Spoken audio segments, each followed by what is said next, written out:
3 ആള്. ജോസ് എന്നാണ് പേര്.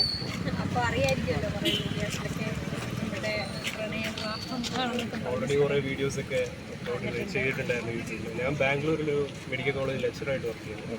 1.5 വർഷമായി. ഇന്ന് 8 വർഷത്തെ പ്രണയ സാഫല്യമാണ്. എൻഗേജ്മെന്റ് ആണ് ഞങ്ങളുടെ. അടുത്ത വർഷം കല്യാണം ഉണ്ടാവും. ആ സമയം നിങ്ങൾ ഉറപ്പായിട്ടും പറഞ്ഞു. എങ്ങനെയായിരുന്നു നിങ്ങളുടെ ഒരു പ്രണയം സ്റ്റാർട്ട് ആവുന്നത്? അത് ട്യൂഷൻ ക്ലാസ്സിൽ വെച്ചിട്ടായിരുന്നു. സോ ഇതുവരെ എത്തി. അതെ. ശ്രീലക്ഷ്മിയിലെ ഏറ്റവും ഇഷ്ടപ്പെട്ട ക്യാരക്ടർ എന്തോ? പുള്ളിക്കാരിയുടെ ആത്മാർത്ഥമായിട്ടുള്ള സ്നേഹം അപ്പം ഭയങ്കര ഹോണസ്റ്റാണ്.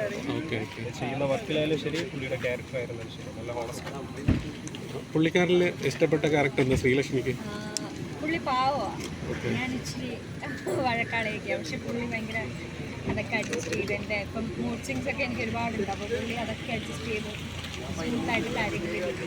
സോ എനിക്കത് ഭയങ്കര ഇഷ്ടമാണ്. എന്ന് വെച്ചാൽ എല്ലാം പീസ്ഫുള്ളായിട്ട് കൊണ്ടുപോകാനാണ് പുള്ളിക്ക് ഭയങ്കര താല്പര്യം. കല്യാണം കഴിഞ്ഞിട്ട് എന്താണ് ഫ്യൂച്ചർ പരിപാടികളൊക്കെ, പ്ലാനുകളൊക്കെ? ഞങ്ങൾക്ക് എന്തായാലും വർക്ക് ചെയ്യാൻ ആഗ്രഹമാണെങ്കിൽ എന്തായാലും വർക്ക് ചെയ്യാൻ. സീരിയലൊക്കെ കാണാറുണ്ട്? അതെ, കുറേ എപ്പിസോഡ്സ് അവൾ വരുന്ന എപ്പിസോഡ്സ് കാണാനായിട്ട് കാണാൻ ഇല്ല. അവൾ വരുന്ന എപ്പിസോഡ്സ് എന്തായാലും ഇല്ല. ഷോർട്സും അതും ഇതൊക്കെ അവൾ യൂട്യൂബിൽ ആരും അയച്ചു തരും. അതൊക്കെ എന്തായാലും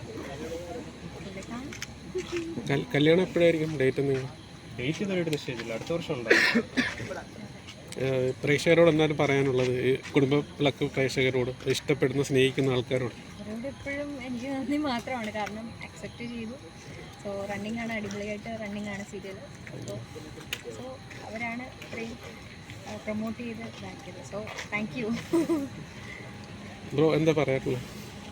ശ്രീലക്ഷ്മിയെ ഇഷ്ടപ്പെടുന്ന കുറേ പ്രേക്ഷകരുണ്ട്. അപ്പം നിങ്ങൾ അതായത് ഇപ്പോൾ ഒരുപാട് ഫാൻസുകാരുണ്ട്. എല്ലാവരും സ്നേഹം മാത്രം. സ്നേഹം മാത്രം. Okay, all the very best കേട്ടോ. Thank you. Thank U.